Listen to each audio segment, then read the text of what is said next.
Hello friends, Mahanadi அடுத்து வர எபிசோடில் என்ன நடக்கலாம் அப்படிங்கிறத பற்றி பார்க்கலாம். இன்றைக்கான ப்ரொமோவை பார்க்கும்போதே அடுத்து இருக்க ஸ்டோரி ரொம்ப குழப்பமாகவும் இரிட்டேட்டாக கொண்டு போவாங்களோ அப்படிங்கிற மாதிரி யோசிக்க வச்சுட்டாங்க. ஏன்னா விஜய் மேலே காவேரி கொஞ்சம் கோபமாக தான் இருக்கிறாங்க. விஜய் காவேரியை நல்லா புரிஞ்சுக்கிட்டு இருந்தாலும் இப்போ அந்த லெட்டர் எழுதி வச்சுட்டோம், ஃபோன் பண்ணோம், ஃபோனில் பேசினாங்க அப்படிங்கிற மாதிரி விஜய் நம்பிக்கிட்டு இருக்காரு. ஆனால் அந்த லெட்டரை காவேரி பார்க்கல, ஃபோனில் பேசினதும் காவேரி இல்லை. அப்படிங்கும்போது இதெல்லாம் இடையில வச்சு தான் ராகினி கேம் ஆடிக்கிட்டு இருக்காங்க.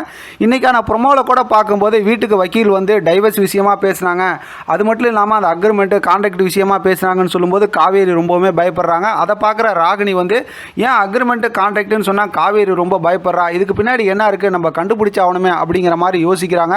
இப்போ நடக்கிற இந்த பிரச்சனையெல்லாம் பார்க்கும்போது காவேரி கொஞ்சம் கொஞ்சமாக பயந்து காவேரி வந்து விஜயை விட்டு அவங்களாவே லெட்டர் எழுதி வச்சு போயிடுவாங்களோ, அந்த மாதிரி ஒரு ஸ்டோரியை வந்து பிரவீன் வந்து கொண்டு வந்துருவாரோ. ஏன்னா சீனியவங்களாம் டேரக்டர் ரைட்டர் அந்த மாதிரி ஒரு ஸ்டோரியை கொண்டு வர ஆளுங்க தானே. ஏன்னா இவங்களோட ஏற்கனவே உள்ள சீரியல்லாம் அது மாதிரிலாம் நடந்திருக்குல்ல, அதனால் அப்படி எதுவும் ஸ்டோரியை கொண்டு வந்துருவாங்களோ அப்படிங்கிற மாதிரி யோசிக்க தோணுது. ஆனால் ஏற்கனவே ஷூட்டிங் ஸ்பாட் ஏரியாவில் நமக்கு கொடுத்த அந்த ஃபோட்டோவை வச்சு பார்க்கும்போது இன்னும் காவேரியை சம்மந்தமாக விஜய் கிட்ட தாத்தா வந்து அட்வைஸ் பண்ணல.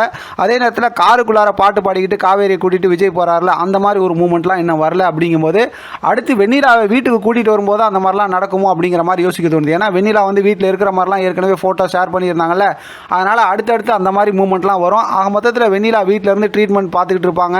விஜய் கூட வந்து ரொம்ப கேரிங்காக பார்த்துக்கிட்டு இருப்பார். ஏற்கனவே வந்து காவேரிக்கிட்டே சொன்னார், பழசெல்லாம் ஞாபகப்படுத்தினா தான் சீக்கிரமாக அந்த ஞாபகம்லாம் திரும்பி வரும் அப்படிங்கிற மாதிரி சொன்னாங்க. அதனால் இப்போ அதெல்லாம் வச்சு பேசுகிறது பார்க்குறது எல்லாத்தையும் வச்சு பார்க்கும்போது அடுத்து இருக்க ஸ்டோரி நம்ம விரும்புகிற மாதிரி இல்லாமல் வேறு மாதிரி இருக்குமோ அப்படிங்கிற மாதிரி கொஞ்சம் பயமாக தான் இருந்துகிட்ருக்கு.